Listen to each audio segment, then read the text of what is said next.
இவ கைப்பட நெருப்பு அஞ்சு போயிட்டு பெட்ல போட போலீஸ்காரங்க மாட்டேங்கிறாங்க. இந்த அளவுக்கு பேட்ல தான் இருந்த ஹீரோயின் திடீர்னு அவ என்ன சொல்ல நடக்க ஆரம்பிக்குது. இன்டர்வியூல எந்த ஒரு கொஸ்டினுமே ஆன்சர் படிக்க மாட்டான். அந்த வேலைக்கு கிடைக்கணும் சொன்னதுமே அடுத்த நாளே அந்த வேலைக்கு இவ்வளவு சொல்லிடுறாங்க.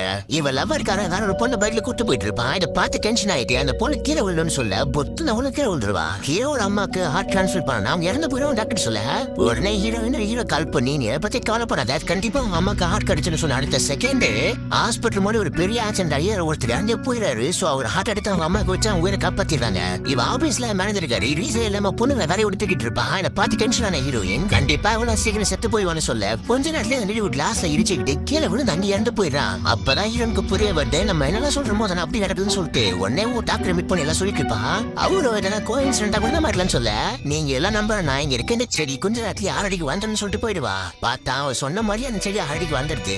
வேலையில எம்டி ஹீரோன் ஃப்ரெண்டை கூப்பிட்டு வச்சு ராங் டச் பண்ணிருப்பான். இந்த மேட்டர் ஹீரோனுக்கு தெரிய வர அவங்ககிட்டே போயிட்டு ஏன்டா மிடில் கிளாஸ் போடணும் உனக்கு எனக்கு அளவு போச்சா நீ எல்லாம் இந்த மாதிரி போயிட்டு இருப்ப சொல்லி திட்டுவா. இந்த மாதிரி எல்லாம் சேர்த்துட்டா பொண்ணுங்க வாழ்க்கை நல்லா இருக்கும் கோவத்தில் சொல்லிடுவா. அன்னைக்கு நைட்டே அவனை கொலை பண்றதுல ரவுடிங்க விரட்டுறாங்க. ஆக்சுவலா எங்க ஆபீஸ்ல வேற ஒரு பொண்ணுகிட்ட அத்துமே இருப்பான். அந்த பொண்ணு ஒத்துக்காத்தால அவனை வேற விட்டு தூக்கி இருப்பான். இந்த மேட்டர் அந்த பொண்ணு தம்பி எனக்கு தெரிய வர அவன் தான் கொலை பண்றதுக்கு ஆரம்பிச்சிருப்பான். இப்ப ஹீரோயின் நாளை காப்பாத்தி தான் வந்திருப்பான். அவனும் ஒண்ணு கால் இருந்தாருங்க ஹீரோயின் ஷூட் பண்ண அவனு பயந்து அங்கே ஓடிவாங்க. நம்ம இவர் உயிரை காப்பாத்தின்னு சொல்லிட்டு சந்தோஷப்பட்டு இருக்கும் போது எங்க இருந்து வந்த ஒரு இரும்பு ஷீட் இந்த ஆள் கழுத்துல போட்டு ஸ்பாட்ல இறந்து போயிடறான். ஹீரோயின் சொல்றது அதுக்காக நடந்துட்டு இருக்குன்னா கொஞ்ச நேரம் முன்னாடி ஒரு சைட்ல வேலை பார்த்துட்டு இருக்கும் போது இவ கால் ஆணி குத்தி ரத்தம் வந்து ஒரு கல்ல போட்டிருக்கோம். அந்த கல் ராசியான கல்லு போலன்னு சொல்லிட்டு வீட்டுக்கு கொண்டு வந்திருப்பான். அந்த கல் இருக்க ஆவித சொல்லிட்டு எல்லாம் தேவை பண்ணிட்டு இருக்கு. இதெல்லாம் தெரிஞ்சு காண்டான ஹீரோயின் அந்த கள்ளத்துக்கு போட்டு உடக்க வந்து ஆவி ரிலீஸ் ஆயிட்டு